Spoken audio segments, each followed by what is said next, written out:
I'm Jamie Carragher, and you are listening to the Pint podcast.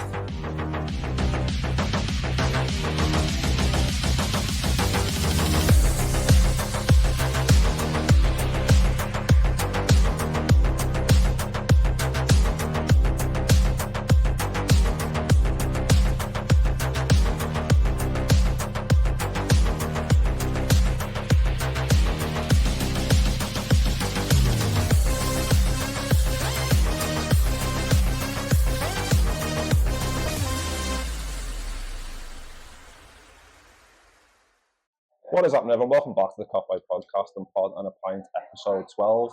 I'm Mick Moran, joined by Abigail Rudkin. How you doing? Hi, I'm good. Thanks for having me on. I just realised I told you I was going to call you Abby, then I said Abigail. Yeah. Either or, and it sounds. I get 50-50 of both, to be honest, and then the odd like abs sometimes. a bit of everything. People being trendy.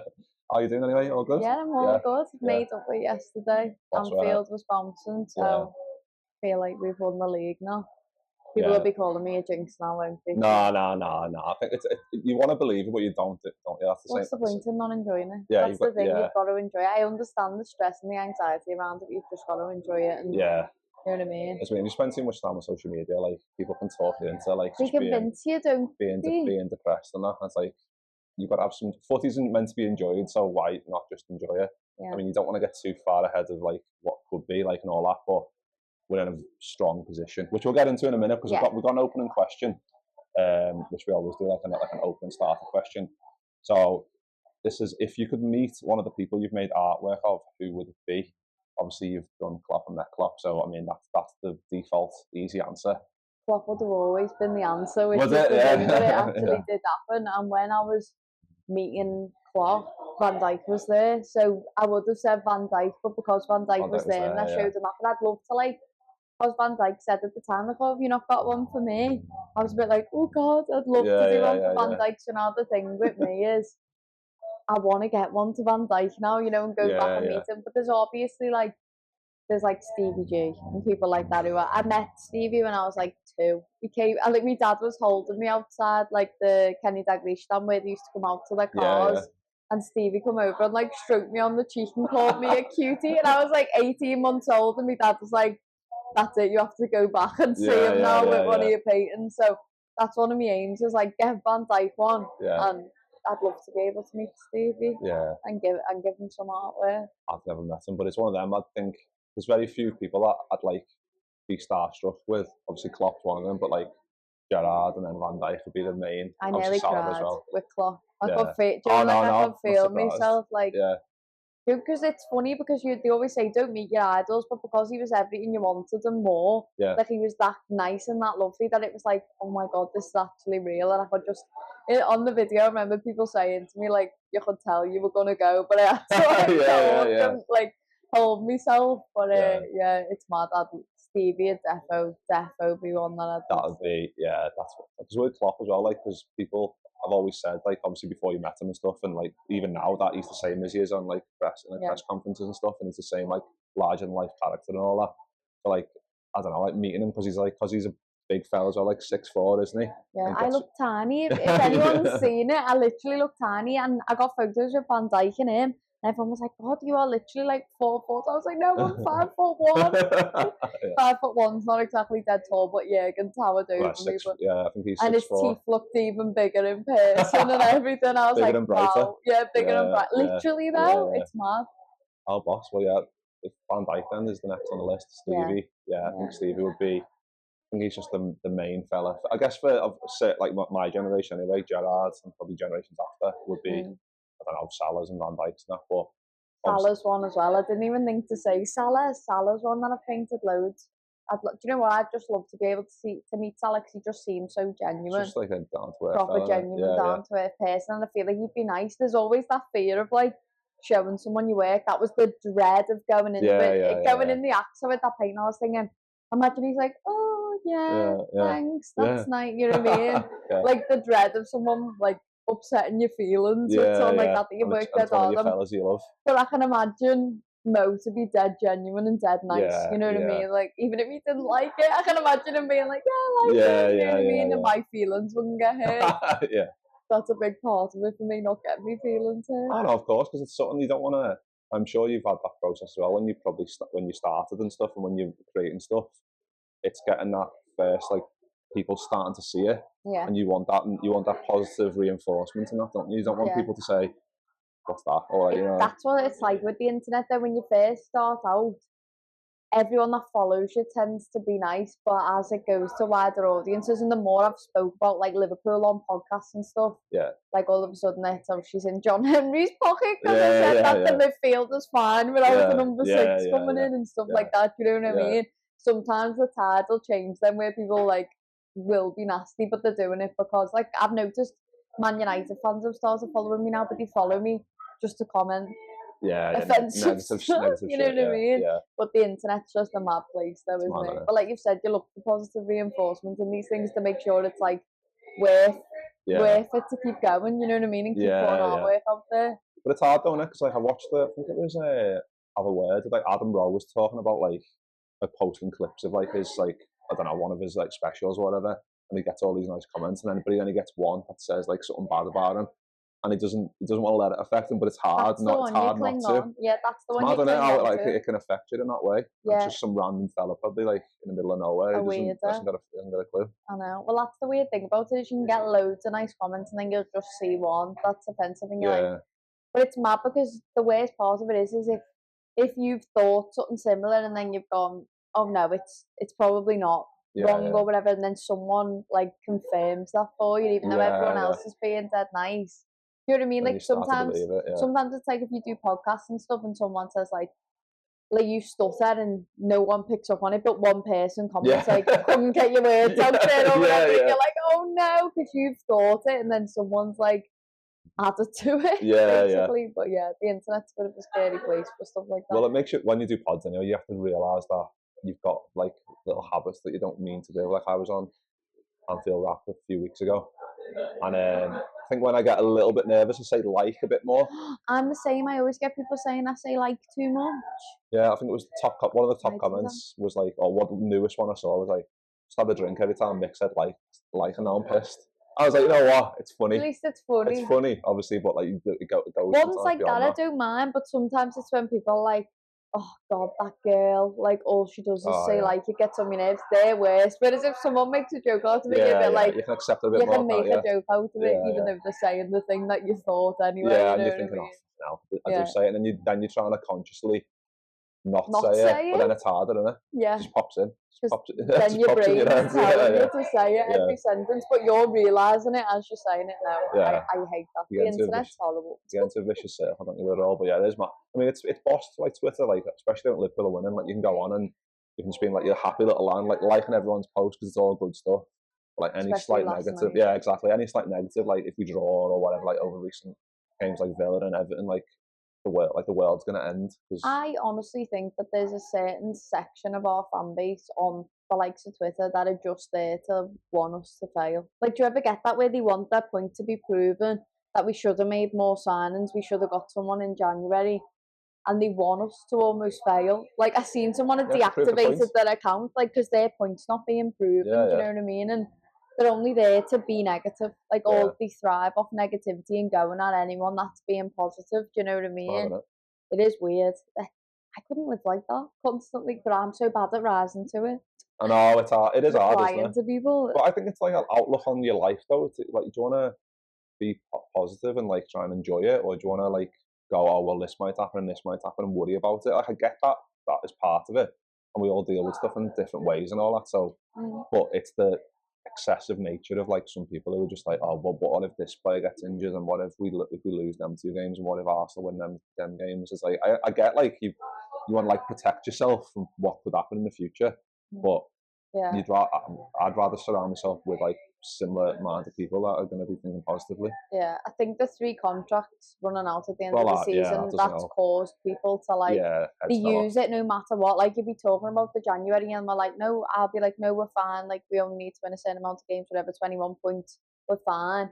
Like, why are you all freaking out? And then there's always someone who's like, yeah, well, the owners aren't good because those contracts haven't been done, and you're like, Yes, I understand that as well. I also would like those contracts to be done, but that doesn't mean I shouldn't be allowed to enjoy Liverpool going for the title against not Man City, where they're not breathing down our necks, or we're the ones chasing, we're the ones fully in control, 13 points clear, whether they have a game in hand or whatever. It's still 13 points right now. Why not just enjoy it? I can't be bothered with that, but I find it so hard not to just say to people like, get a grip and enjoy it. You know what I mean? It is mad. I don't know. It's a bit of a weird one. On Twitter especially gets a bit mad sometimes, but it's good in some ways though, because that's the platform where I like built all my artwork. And like if you look across like TikTok, Instagram and stuff like that, like there's a bit of engagement there and building up TikTok a little bit more now, but not compared to Twitter. Like I know it can be a cesspit at times with just negativity, but there are like communities there as well. Do you know what I mean? Of Liverpool fans that like have the same mindset as you. You know what I mean? There's more people that'll back you on there than go against you. Do you know what I mean? Yeah, that's it. I think it's following like-minded people as well, like just making sure that you mute words, block people. Just cut them out. That's what I do. Like I've got like the lad I do the podcast with, like usually Christian. Like he's one of them. He rises to every little tiny bit of bait, and like that's fun for a bit. But I can get bored, and you know, if you're doing it all the time. It's if you're thinking about it after. You know, like it's alright. It's all fun if you're like texting. Like I was arguing with people, like saying I was in FSG's pocket for ages. And then like I was thinking about it afterwards, where I was like, why are they thinking that about me? And that's when I was like, right, it's not fun arguing with these people and rising to their bait now, because you're thinking about it afterwards and wondering why people are having this like perception of you. Why are they thinking of you like that? And it's hard to like buffer it out, you know what I mean, and not buy into it. But that was when I was like, right, I need to stop arguing with people now, because I'm thinking about it outside of just doing that, having that argument with them on Twitter. I'm thinking, why are people perceiving me in that way, sort of thing, you know what I mean? No, that's right. I think it's just a way, like some people just need to like weirdly like find someone to like pour their like negativity on, because the way that I don't know, the way that their day's gone or whatever. I don't know what it is. It's mad. It's like the people in the ground. You'll speak to them about the match and everyone will be dead positive, and you'll be coming out the ground bouncing like last night, and then you go on Twitter and it's like there's always someone that's like, hang on, why are we singing we're going to win the league, why are we singing now you're going to believe us, like, oh, we're jumping ahead and all that. And I'm like, well, no one in the ground was feeling like that. Everyone was like really upbeat and excited, and you've got to enjoy it. But there's always that section of people on the internet who will just find the worst in it, and you can't let that bring you back down, because you will have moments where you go, yeah, they actually haven't signed those contracts, and all. If Arsenal do actually win there, or whatever, do you know what I mean? You spiral. You start rationalising their irrationalness, you know what I mean? But yeah, I'm learning not to do that now. I'm just enjoying it, and there's no need to be anxious when you're up against this Arsenal. This isn't the Man City that we've been up against previously. That sort of title race is not the same. Do you know what I mean? That's the main thing to kind of factor in and think about, is we've been scarred in the past, but hopefully, like especially with Arsenal's injury worries and all that stuff, it's a bit different, obviously. Yeah, but they're saying that too much about all their injuries, I think. Last season, we had so many injuries. Like Salah was out, Trent was out, Szoboszlai, Alisson, and no one ever gave us the excuse, you know what I mean? When we finished third, everyone was like, they failed, they didn't do it for Jurgen's last season, but now all of a sudden Arsenal like, oh yeah, all our injuries, you've won it because everyone's shit, everyone's got injuries, and it's like, no one give us that excuse ever. Do you know what I mean? Yeah, it is funny when people use that. It's only when they're in the situation. So I get it from a point, like, you only realise how much you miss the players when you don't have them. But like they've had been fortunate over the last couple of years where they had like basically the same 13 players every game. Same 11 near enough every game. And like we were getting injuries and that, and it's like you can only really appreciate it when you're in it, when you've got the problems.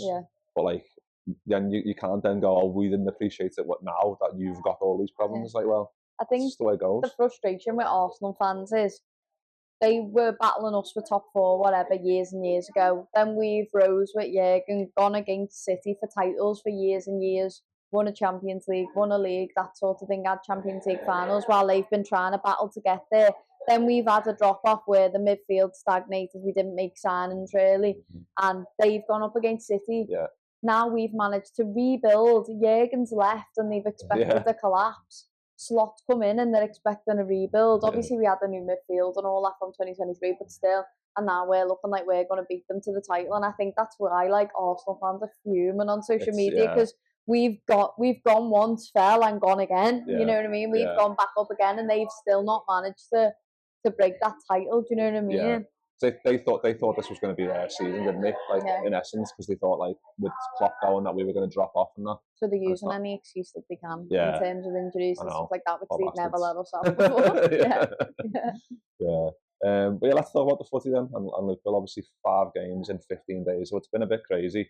But yeah, 11 points out of 15, which is, I think it's good considering like the teams we faced, like being away to Villa and away to Everton last Derby at Goodison and all that. But I think 11 out of 15, if you would have said that before it. Obviously, we had a chance to get 15 out of 15 in them games. Like, I think the Everton one, we weren't the best, but Villa could have won that, could have won against Everton as well. So we could have 15, but 11, I think 11 out of the 15 is pretty decent, isn't it? I had a tough 11. Yeah. If you'd have asked me before, and I think I did do a Redmond show where we were talking about, how many would we accept sort of thing, and 11 was the general consensus. But I think when you had those fixtures in front of you, you were thinking, draw to City, maybe draw to Newcastle, you know what I mean? Draw those last 2 and win all the rest, you know what I mean? You should be beating Everton. Obviously, they've picked up better form now and all that, but we've ended up winning probably the hardest 2 for me. And I'm not being funny, but a draw away at Villa isn't a bad result. A draw at Goodison, we always draw at Goodison. It was just the manner in which we drew that game with that late equaliser, which they celebrated like it was a winner. They didn't do the same thing against United the other day, though, did they? But it was the manner in which that happened. I think from years and years gone by as a Liverpool fan, because we've had those moments where like something hasn't gone our way and we fell off the face of the earth, and then I think we've all expected that to happen from that moment at the Derby. Oh, is this going to deflate them now? Are they going to be able to pick themselves back up? What's the mentality going to be like?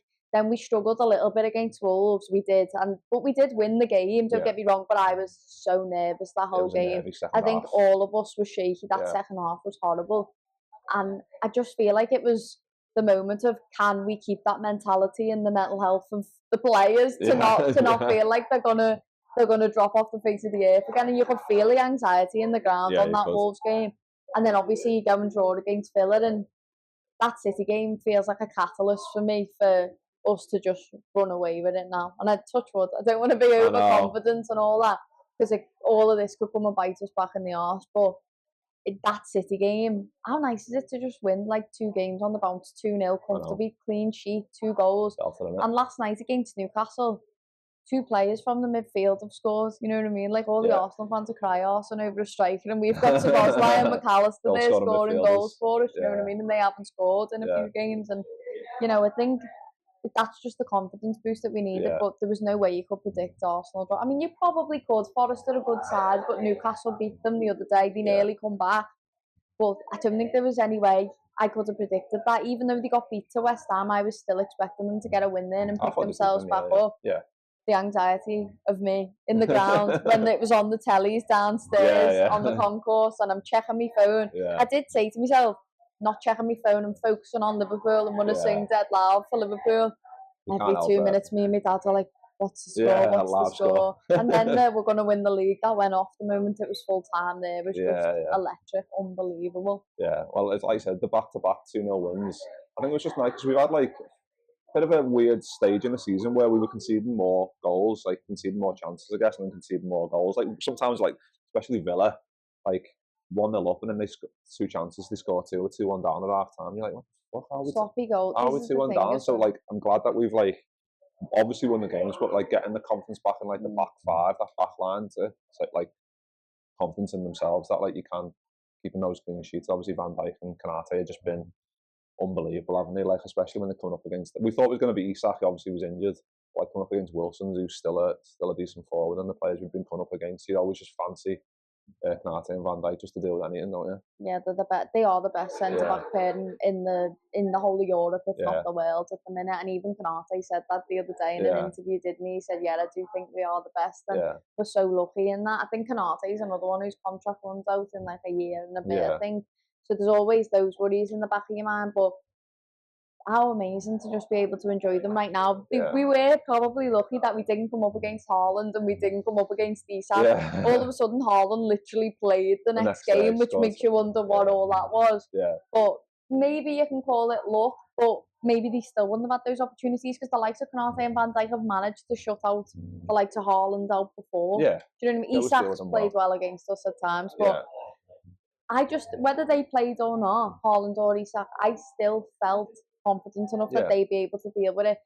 The only place right now where I'm a little bit concerned is the left back position, and I feel like we all feel like that. Robertson's improved. He has improved. He's managed to go again and again. Simicast last night played okay. He probably had the worst performance on the pitch, but no one had a bad performance. Do you know what I mean? He didn't do much. He had like one bad shot, which our left backs could not shoot, which is just a bit of a nightmare, but whatever. It's just one of those where it's like, I just feel completely confident. When people go to attack us, and obviously in that, I'm going on about the City game more than the Newcastle game, but that was the game for me where you could see like the professionalism and the cool, calm collectedness of Liverpool, where City would just attack that second half. No matter what, we had about 30% possession. But we dealt with it so well. I didn't feel stressed, did you, like in that second half? It was uncomfortable, like comfort. Like I was sat there like, why do I not feel on edge now? It was weird, wasn't it? What is it? I think everyone felt like that, but it was like, I don't think that's normal, but we just felt like we dealt with them in the first half quite well. We can do it again in the second half. But I don't know why. For that first half against Newcastle, those nerves were back for me. I think it's because we were playing at the same time as Arsenal. And if they scored, the pressure was on then, and I could feel that, you know, every time I checked my phone. So for some reason, that anxiety was back for me. But the moment full time went there, that like comfortableness of, even when it was just 1-0, you're like, feel so comfortable, and I don't understand why. And it's the trauma from all those titles that we've, all those title races that we've had, where we've come up short, and it's been fine margins that have done it. Like I think it was Calafiori yesterday hit the post.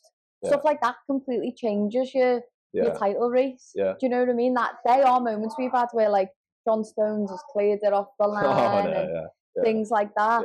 They're moments that have completely changed our year, you know, our whole year. And it just felt like yesterday everything just went our way, and now like it's finally ours, and it's mad to say it though. Do you ever feel it where you're like, well, I shouldn't say it, but you're like, Abigail are closer to 10th than they are to Arsenal, and now closer to 10th than they are to us. Like, why do we all still feel that little like, you know, that setback? If it was City with that many points ahead of us, or Arsenal with that many points ahead of us, we'd be going it's done. You know what I mean?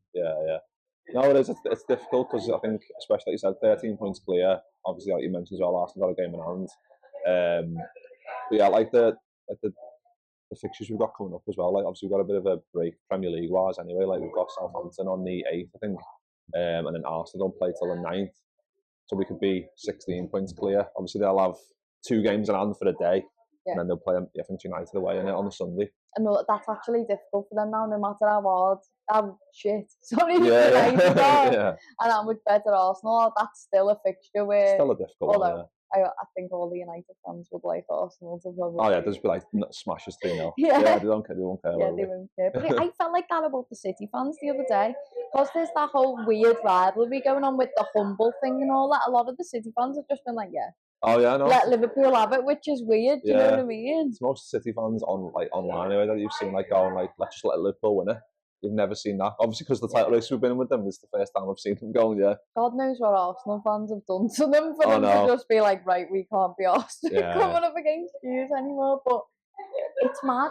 There's such a good vibe for Liverpool right now that it's hard to accept it. That's why it still feels uncomfortable for me to be like, do you know what I mean? I think it's like we said before, you want to protect yourself from like it like going wrong. Because like there's how many times have you been stood there at one and you've finished last game of the season, a point behind, and you're just like, that's what I mean. And it's gonna take, obviously, if we win it this year and then we win a couple more, hopefully we get better. Then like in future ones, then it won't be like, because it's the recent experiences, it's not gone well. So once we've got a few positive ones over the line, then we can go, right, well, we've had a few positive ones now, so them negative ones we had a few years back, we don't have to like let them creep in anymore. The funny thing is about March though is like we've got one Premier League game. You can focus on the Champions League, and we've got a Carabao Cup final. Like we're all forgetting. We're all going to Wembley soon. I mean, if I can manage to get a ticket, so I was unsuccessful in the ballot, but we've all got a trip to Wembley to look forward to, and I think we're actually quite lucky that those fixtures came that congested. 11 points out of those fixtures anyway, whether they were over a longer period of time and not 15 days, is good. The fact that we've managed to get 5 of the 15 games we had left in the Premier League out the way and come away with 11 points is massive. And I think just having those points on the table, and it gives you a minute to look at the Champions League then, because PSG were to finish top of the table of the Champions League and get PSG. It's a bit of a sickener because they are doing all right at the minute. They are a good side, but I still do believe that Liverpool will beat them. Thankfully, there's not that many fixtures around it, you know what I mean? There's not Premier League. So I would literally be saying, let PSG knock us out, just focus on. Even though we're 13 points clear, I'd be going, Premier League's the priority, get it out the way. Because I don't like the idea of us getting to that Arsenal game and it's still being on the line. I'd love the idea if we can win it against them, but I don't want that pressure on it. I want the guard of honour off them before that. So I'm hoping they drop a few more points and then we've won it before then. Although I do want to win it at Anfield, I don't want to win it on an away game, you know, where it's finally done. Because we had that all with COVID and all that. I want to be in Anfield all together when that happens, but it's just one of them, isn't it? How lucky are we that I'm what game should we win the league at? You know what I mean? Like, but having a guard run against Arsenal, obviously with the way it's gone this season, would be just like amazing, wouldn't it? It would be the dream because Arteta. Or would you rather win it against them now? If you can win that game against Arsenal and then it's ours, does that give you more of a sweet taste to it? You know, I'd rather have the guard of honour off them and just enjoy that game because I think. I think the stress. I mean, if it was on the line still in that game, if we won it, we win it. Then obviously that'll go down as one of the best games ever because we secured the title against them, and it'd be boss to see like their reaction live, like on the pitch and that, and then you're selling it to him, you know. Yeah. So I mean, there's different ways to look at it, isn't there? We mentioned before, like the midfield. I just wanted to mention them because, 23, 24, like. You see it on Twitter all the time, like that picture of like the lineup of the midfielders, like what we signed, and you're like, you can look back at that transfer window and go, that was like probably it'll go down as one of the best ever. Obviously, if we go and win the Premier League and like hopefully the Champions League and a few more Premier Leagues in the future, with that obviously Gravenberch, McAllister's obviously, and Endo as well. Like that was just such a massive catalyst for what we're doing. Obviously, a couple of years later, but like a massive catalyst for what we're doing now. We've undoubtedly got the best midfield in the league now. I think obviously City have got injuries of the likes of Rodri and that, and he's Ballon d'Or winning. But as a whole, even in terms of what comes off the bench, and sometimes Jones, sometimes Endo, you know, a game's secure when Endo's bouncing on the sideline about to come in and puts his gum shield in and he's ready to go. There's something about that midfield that just feels like a Premier League winning midfield, you know what I mean? Because you've got Gravenberch's done unbelievable in that six. The way Slott's been able to rebuild some of these players, he's used Gravenberch to the best of his ability, and I love Klopp. I love him, but I do feel like Slott's come in and he's worked out how to utilise a lot of players that weren't getting utilised before, like the likes of Gakpo as well. Gakpo was getting thrown in and eight and all kinds under Jurgen. He was everywhere, but it was to his detriment. It wasn't to the best of his ability, you know what I mean? And now he's being put on that left. Obviously, you've got Diaz who wants to play there as well, but you know what I mean? These players seem to be getting the best of their ability out of them, and when Gravenberch's getting away with that ball, the way he can turn with it's unbelievable. And you've got McAllister, brilliant player, and he's like a bit like Endo, where he'll just throw himself in, he'll have a black eye by the end of the game. And Szoboszlai all of a sudden's got this team up with Salah, and that right hand side where you've got Trent, Szoboszlai, Salah, just feels like silky smooth football, like the passing ability and the teamwork between them all, and it's like they share a hive mind, you know, where they know where they're going to be, they've trained well together, and that side just feels perfect. I mean, you can criticise Trent's defending all you want, but his ability to pass the ball from there, even last night, just does it with like just ease, unbelievable. But yeah, that midfield, there's something about it, and the fact that you've got the likes of Jones who can come on and bring something more, bring a bit more security. Sometimes you can criticise the likes of Jones for maybe holding onto the ball for a little bit too long, maybe Szoboszlai or McAllister to move it on a bit quicker, but he's still got that quality there and the passion for the club as well. It sounds stupid, but it does feel a little bit more sweet when there's a scout like there, and he's fighting for the, like all that with Decore the other day. That was. I love that. I'm not bothered, but I love that. I end that up, and we are so lucky to have that midfield. It's unbelievable. And I always think back to the likes of when Fabinho's legs went, probably far younger than they should have, really. Yeah.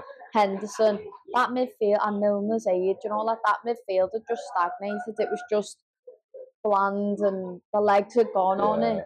And you were waiting and waiting for the club to make moves, and they rebuilt it perfectly.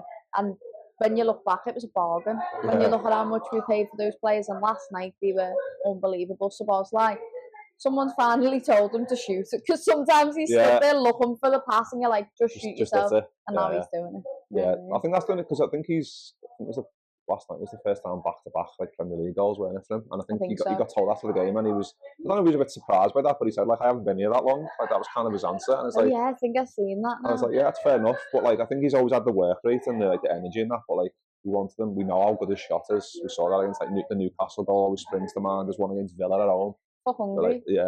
Hungary, well that same free kick gets posted. That same free kick. Every time there's an international break. Every time my dad falls for it, he's like, Spotify scored another one. I'm like, he hasn't had that haircut for 3 years. Yeah, he was 18 then. He was 18 when he did that. But I think the thing with Spotify, like you said about work rate, after that City game, he was like dead on the floor. Like he didn't look like he was going to get up. He did the interview afterwards and he pretty much couldn't breathe and get his words out. And I was like, there's no way Szoboszlai plays this next game. There's no way. And then he does. And he puts in a performance like that. And he scores. He's involved in everything. Maybe you could say the keeper should possibly save that because the ball goes into the net by about 2 miles an hour. You know what I mean? It's like two megs and a little deflection. Yeah, there's people in his way to be able to see it, but you could say maybe the keeper should do better. But and what a player to have that engine to go again. And I'm glad they've all got the weekend off. I know. Well, they got asked, didn't they, like that in an interview with Szoboszlai and McAllister, and like I can't remember the woman's name, sorry, who was interviewing them. Yeah. She said like, oh, you've got like a little bit of a break now, and you could see like McAllister's like face like cracked into a smile, and he was like, yeah, can't wait. Like he was so relieved. Yeah, it feels like Slot said to them, right, these 5 in 15 days. You've just got to go. You've got to use everything you've got, and then you'll have a rest. You know what I mean? Exactly, And then March looks a little bit kinder. You're focusing on other competitions, and it feels like they used every ounce of what they had left last night. But they didn't even look as tired after that. I was like, how have you recharged yourself like this? Unbelievable. Well, Szoboszlai's just a machine, isn't he? I don't even know where he gets the energy from. It's unbelievable. And you said like Salah, Henderson, and Trent. That worked so well because they knew like where everyone was going to be, and that's kind of what we're getting levels now with Trent. Obviously, we just swapped Henderson for Szoboszlai. Similar type of engine, but the abilities. Szoboszlai's passing ability is better. People will get annoyed for passing sideways and backwards from Henderson, and you don't get that with Szoboszlai. He carries forward so well. You know what I mean? And I think that's why Mo's having this like Ballon d'Or season where people are saying he's going to get the Ballon d'Or because he's got Szoboszlai behind him doing what he's doing, you know what I mean? Yeah, exactly. That whole midfield actually behind him is helping carry him forward as well. 100%. Yeah, and even just doing like, because I always say Szoboszlai does the work rate of like 2 players, because he'll close someone down and he'll get past, he'll run there, and he'll just constantly, it's like a dog running after the ball. His heat map last night must be mad. Yeah, just crazy. But he like, because Salah obviously done the defensive work against City, we needed them to, but usually we tend to keep him a bit higher, and Szoboszlai kind of is in that area, isn't he, to kind of do his work for him. But when you've got someone like that who can run all day, and it just never looks tired. Like I think with McAllister, it's funny because sometimes like half an hour into the game, you can, especially after an international break, you can look at McAllister and you go, he's knackered there, he needs to come off. But Szoboszlai, you never get that. Even if he might be tired, he never shows it. He just lies flat on the floor at full time, and everyone's like, right, okay. He has gone. He's just managed to hide it the whole game really well. Yeah. No, he's the fact that Gravenberch's probably the one getting spoken about the most. Like I was talking to Josh Sexton about it before. It's been like this season, there's been a couple of months where each midfielder's been the star of the show. You know, probably early on we were all talking about McAllister, maybe then Gravenberch, and now it feels like it's Szoboszlai's moment for everyone to be talking about him. And it sort of puts McAllister and Gravenberch's performances under the radar a bit because Szoboszlai did so well, but it all just works together perfectly. The dynamic that they've got going on, it feels like a midfield that's been built for good few years that we can keep hold of now. You don't have to worry about that for a while. Maybe a 6. Because people keep shouting at me on Twitter saying we need another 6. But I think Endo's good enough back up anyway. I'd give Endo an extension no matter what age he was. Yeah, because you're not going to. The thing is, like Gravenberch, we didn't know what he was going to be, but now he is a 6. He's not going to. and Slott's not going nowhere, Gravenberch's going nowhere, so he's gonna be a 6 now. He's not going to move position now. Yeah. So we probably need just someone. Then you need to get into the realms of if Endo wants to leave for like first team footy or whatever, which if he wants to. At his age though, will he want to? That's the only thing, and you can win titles here, do you know what I mean? He's going to Wembley in a couple of weeks and he's going for the Premier League. Why would you? Whether he is only coming on for 10, 15 minutes, he's making a difference, he's having an impact and he's doing the job he needs to. That sounds perfect. Imagine that in your 30s before you retire, coming on 15 minutes. Everyone's going to be made up with me, and then I go off and I'm the start of the show pretty much. Because people are talking about him after every game, and he's only been on for 10 minutes. Do you know what I mean? Yeah, it was funny last night when the Endo chant come out. I was like, he deserves it, you know. He deserves it. He's just like. Why would you want to? This is an argument I'm always having with myself in my head against all these players. Is why would you want to leave? Because there's all that with Canate's contract now, and he's come out and said I've been offered one, I haven't signed it. You've got Virgil, Salah, Trent. You argue with yourself in your head over like why would they not want to stay? Do you ever do that where you're like, especially after games like that last night where Anfield was bouncing? Why would you want to be anywhere else? And I understand there's things like, oh, Trent's won everything there is to win at his boyhood club. You might want to go and move on and try live somewhere else. But in my head, I'm like, you're obviously as a girl, I could never play first team for Liverpool men's. But he's literally living the dream of the majority of us. You know what I mean? We would love to be I'd love to be able to be managed by Slot and you know, play in front of that crowd every week and for your boyhood club as well. And there's things like that that just really irritate me. But when you break it down like that for each player, it's like it doesn't get much better than this. You know what I mean? You've got to. I understand you've got to enjoy it, but why would you not want to stay and prolong that and build more success? You know what I mean? I think it's for because I think like Van Dijk and Salah, because they've came from other clubs and that, but like for a local lad to come through the ranks and that's kind of why Trent gets tarnished with the brush a little bit more because of, like you said, like the coming through the ranks, Scouser, so he wants to be a captain. Dreams, you want to carry that on, but then people say, oh, he's got a life. I want to go to Spain, like you said, and like Spain's a bit of sunshine in his life, man. But you'll never be remembered in the same light as like the likes of Stevie and Eve. Do you know what?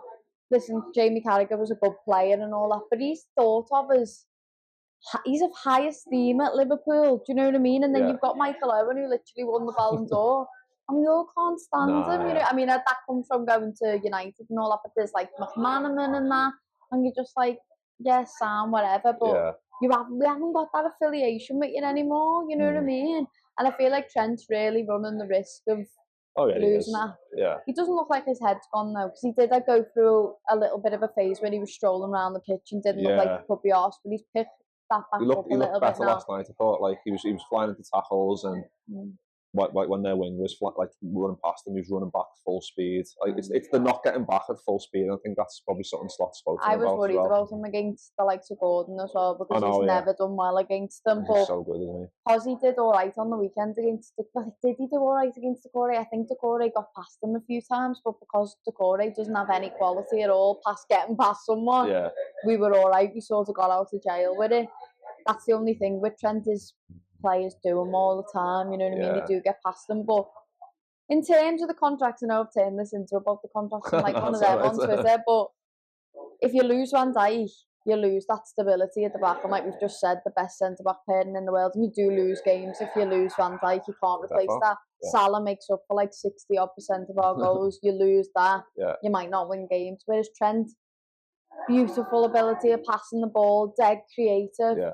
But if you lose him and you're playing Conor Bradley, you probably still win that game, those games. Do you know what I mean? No. That's the thing. So that's how I'm rationalising it to myself, as it's okay if he does go, because there's all that with David Ornstein's come out today and said, hasn't he, thinks Salah, Van Dijk is staying and Trent's going to go. That's how I'm rationalising in my head. I'm like, Liverpool will still win football games without Trent Alexander-Arnold. And I think as well, we're in a privileged position again as well, because Conor Bradley's so good.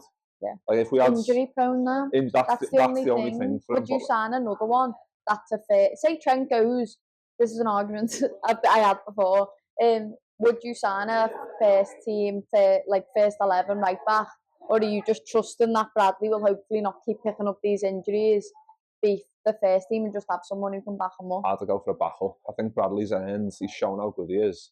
Just about like, I don't know how we can get him, because he's still young as well. Like, hopefully it's just one of them where as he's growing, his body's growing, he's just picking up niggles here and there. So hopefully that can but he's proven on the big stages that, like Real Madrid, like I remember like last season against Chelsea. That tackle against Mbappe that he did, by the way, was unbelievable. Yeah, it's done What a something on player. Son as well, and then the game against Chelsea where he scored his first goal, and he was just the best player on the pitch that night. So he's shown in like games against big opposition that he can do it. Yeah, no, I do think I'm with you, but there is that constant thing of how many times have we become that injury-prone club? You want availability, don't you? You've had quality players like the likes of Thiago and stuff like that, but you never really got to see the best of them because they got injured. But I don't think that'll happen with Bradley. But there is that in your head if you lose Trent, because Trent's one thing about Trent is he does pick up some injuries, but not loads. Do you know what I mean? He will be there the majority of the time. Do you know what I mean? Yeah, I think it's one of them. You could do like maybe you could get like a backup initially, and then keep Bradley as the first choice. But then if the injuries progress into like the next couple of years, then you can revisit it and say, well, we need. You might get someone else in there that's going to be available every week. You just don't want to end up with the same situation that we got on the other side, though, with like Robertson and Tsimikas, where Robertson's legs have gone. Listen, he's played better, like I said before, but he's still not up. And down, that's the weak spot out of the starting 11 is that left back position. Everywhere else seems world class, and Robertson's pittering off, and Tsimikas never really reached that sort of top. He's better on corners than Robbo at the minute, you know, stuff like that. He's got a little bit more pace to him, but he's still not, like, compared to that right-hand side, that's where there's a bit of a drop-off for me, and I don't want to end up where Trent goes, Bradley gets injured, and then we're just having, like, a makeshift right-back in Quanta or someone, do you know what I mean? Yeah. Because that doesn't work, that Quanta right-back thing. Especially because, like, we came on again last night, didn't he? He came on the last couple of games, doesn't he, right-back, just because... I think it would probably be it would be Bradley, but he's not available. But then it would probably be Gomez, but he's not available. So like again, we're talking about injuries we've got. Yeah, that's the thing with Gomez is probably even the best to cover left back. Never mind right back. He's had some good performances at left back, centre back, right back. You want those players that are versatile enough to move about, which we've had with Endo a little bit. He's got centre back and stuff like that. But I'd love a fully fit Joey Gomez, you know, to just be on the bench at all times, to be that stability no matter what, and you feel comfortable if he's coming on left back, coming on right back, you know what I mean? I think if we could get someone like that, I love Joe, but he's just so easily injured, you know what I mean? Yeah, it's like utility man, and like that's why Milner was so good, because he could play centre mid, left back, went right back a few times as well. So it's like having someone like that in your squad is just like invaluable, because you just plug the gaps that you need to, innit? And we mentioned before, like the games coming up, like 6 of the last 10. It's mad to say that there's only 10 games left now. It feels weird, scary. Because we've just played 5 in 15 I know, yeah, days. they've all gone. Yeah, exactly. But yeah, 6 of that Anfield, which I think when someone said that to me before the Newcastle game, like the next 11, 7 of them at home, I was like, thank God for that. But you don't realise that until someone like goes through and checks it all, and you tells you, and you go, and you check it yourself, and you're like, oh yeah, it is. But that's like a massive thing for us, and obviously not so great for Arsenal, because I think if we had like 7 away, they'd be looking at it going, oh yeah, they can slip up here, they can slip up there, or whatever, you know, like trying to plot their way back in. But like I've got so much security in like the way we've been playing at Anfield. Obviously we only lost 1 game this season, and it was at Anfield. But the way we've been playing in general, and like the team that we've got coming up, like you just feel like so confident, don't you? It has felt like that from probably around the City game. I think I thought to myself on the weekend, even if we draw all the aways, win all the homes, you know what I mean? I have full confidence we'll be able to win some of those away games, but it just felt like that I'd probably do it, just win at home. And one of them's against Arsenal, you know what I mean? You feel the comfortability in that, because that atmosphere last night, the nerves were gone. Once it went to 13 points, that was it. Everyone just feels relaxed and up for it now, and you can enjoy it. It felt like a bit of a party in there last night. It was boss. The atmosphere does carry the ball into the net sometimes at Anfield massively, and that Forest game's just a blip. That was just the start of Slot getting used to a few things, and it still lives rent-free in his head as much as it does in ours. And I just was so lucky that so many of those games at Anfield, I feel so relaxed about that. If you'd told me there was quite a few aways, I'd feel a little bit. And I don't know why, you know what I mean? You draw, we've had draws, we've lost 1 game. Why do I feel that way? Do you know what I mean? Best team in the country, why am I so stressed? You know what I mean? It's just the little like devil in you on your shoulder, innit? That just like worries. The traumatised version of yourself from title races gone by. Exactly, that's it. Well, we'll finish off there, but just got a few questions that we've got add on like Twitter and stuff. So just obviously like you're self-employed doing all your artwork. I said before we started recording, like you're everywhere. You're on like it seems like you're on every platform. That of it, like obviously you're on Redmen and you're on Anfield rapping and you're on literally every you say. So that's a testament to how like good you are like at your job and stuff. So and how much sense you talk. And that's the main thing. You don't want to like have people in these positions like representing you as a fan. Yeah. If like they haven't got a clue what to talk about, because then it represents everyone else badly. You know what I mean? So like you're in that position because you're good at what you're doing and stuff. But yeah, we talked about feeling imposter syndrome and all that before we started. It's just that feeling of like, oh, am I doing that much stuff? You don't realise it when you're doing it until you look back on it and you're like, oh yeah, I feel like I've talked about Liverpool loads lately. It's exactly. So enjoyable as well to just these conversations, being able to sit here and talk about Liverpool and then do me paintings as well, self-employed. Because like my whole life at the minute revolves around Liverpool and I'm loving it because we're doing so well. Last season when we started to drop off a little bit, it was a bit like, oh, I'm going to go talk about us getting beat and stuff like that. Now it's like, yes, I get to talk about Liverpool being boss. I get to paint, hopefully, the next Ballon d'Or winner in Mo Salah and all that. Hopefully I'm painting shiny trophies at the end of the season. But there's just like a good vibe around the club right now that I'm like, saying yes to every conversation I get to have about Liverpool. Like I loved it on Radio Merseyside on Sunday. I was just like talking about Liverpool pre-match, half-time and post-match of that City game, and I was just like, I love this. Liverpool are doing so well. That's you know what I mean, because it's easy, innit? It's like it's easy when like the Reds are smashing it. I don't like being critical, really, you know, of Liverpool. So last season it was harder because you don't like digging out individual players. Do you know what I mean? Whereas now, like we've just said, everyone is at least a 7 or more in that game last night, you know what I mean? So yeah, I'm enjoying it. Well, the questions were like we've probably kind of covered them, but like the best person that you've painted, but like I guess that's in terms of the actual like person and who they are. Obviously, Jurgen was amazing, but I'm not determined that Mo Salah should win a Ballon d'Or after this season. That I'm always painting Salah. I just think Salah's like this sound person, you know what I mean? That I think I'd have to say no based on current form and right now, you know what I mean? Yeah. I saw someone like tag you in something, and it was like it's like a picture, and it was like someone to put your face over. A meme, yeah. Someone made an office meme, yeah. Because I think Redmen had put something up, and it was like, because I recently painted all the players in a huddle, didn't I? And they did it again yesterday. The club tweeted a photo of them all in the huddle, and Redmen tweeted like art, and someone tagged me, and it was like an office meme, and it was like me over David Brent, and it was like, go get the paint. But it does feel like that at the minute. Everyone keeps tagging me in photos like paint this moment, because there's been so many big moments from the season where it's like, you know, paint this goal, do this Salah sitting on the Hordens, Salah doing this celebration, do Conor Bradley tackling Mbappe, all that. That it's like I've got a list as long as my arm trying to do all of them, and it's cool. It's cool though to be able to have all those good things to paint, because it gets, when we're doing bad, it's like, go get Istanbul, go get the old trophies out, get the history book out, you know what I mean? But it's boss that we're doing so well. It's funny when people do memes like that, because I didn't like process in my head that people looked at that photo and thought of like the painting I did. You know what I mean? It's weird, because I got loads of likes, and I was like, does everyone see these photos and think Abby's like, go get the paint? You know what I mean?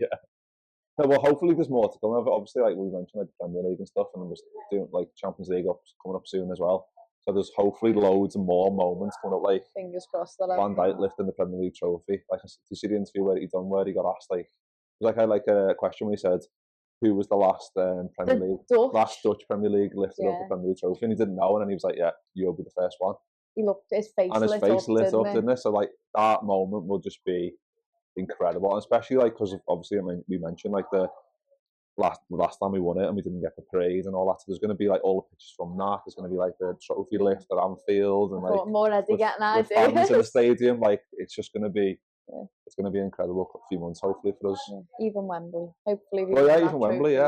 I know it's only the Carabao Cup, but it's just sends good vibes around, and it's nice that was. I mean, it's not nice because I'd like Jurgen to have won more last season, but the fact that was the last trophy Jurgen won, and we all celebrated it together, and there was that togetherness that he built. For that to then be slots hopefully first trophy he wins, and those good vibes are still there and it's carried on. And there's never been a truer speech than that one Jurgen did on his last game, you know what I mean, where he made us sing Slot's name and all that, and that just feels like a mirrored image of that, you know what I mean? So I'm hoping we win that one just for vibes purposes only, you know what I mean? That's another trophy in the board and gets us a bit further away from United, which is absolutely shocking at the minute, which is so good.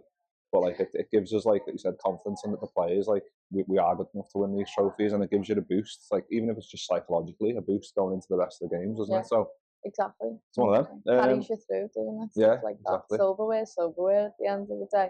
I know we all did the parade when we did the cup double, but I still love that. You know what I mean? We were so close to a quadruple. All the players deserve to be celebrated, and I just can't wait to have a celebration all together again. Yeah. If anyone's got a spare for Wembley, let me know, because I'm still trying. Give me one as well if you want. Have you not got one? No. Oh, no. I'll have one as well. I feel like everyone's sorted except you and me. Everyone I've spoke to sorted. I've got a few mates who like a group of people who all went in for it, and like only one of them got it, and it's like a group of like you put 15. the wait list down. What wait list position were you? Oh God, I can't even remember. It was heavy. The wait list's down to, there's a sale, I think it's tomorrow or in the next few days, for 987 for anyone from position 1 to 987. Right, Someone I know just tweeted like, I was 988. How devastated would you be? But I'm like 5,800 on the wait list, which is never ever. I'm never getting that. You must forget about it. Yeah. Well, fingers crossed the Reds go on and win the Carabao Cup, and obviously there's loads of more trophies that we can win in the league, and the Champions League. Win them all if you want. But yeah, nice one for jumping on. Thanks for having me on. I enjoyed that chat. Nice one. Well, that's what we usually have a pint, but I had a heavy session on the water. So I don't blame you though. You've got to have heavy sessions when we're doing so. Like I said, it was a big celebration, so I was like, I'm getting on the bevs. So yeah, it was a bit worse for wear today, so that's why I'm not on the pints. But yeah, nice one, Abby, for jumping on. Nice one, everyone, for watching or listening. And yeah, that was Pod on the Pint episode 12. We'll be back next week, I think, depending on. Yeah, I need to sort some stuff out. But yeah, we'll be back very soon. Nice one for watching, and we'll see you all very soon. Ta-ra. I'm Jamie Carragher, and you are listening to the Pint podcast.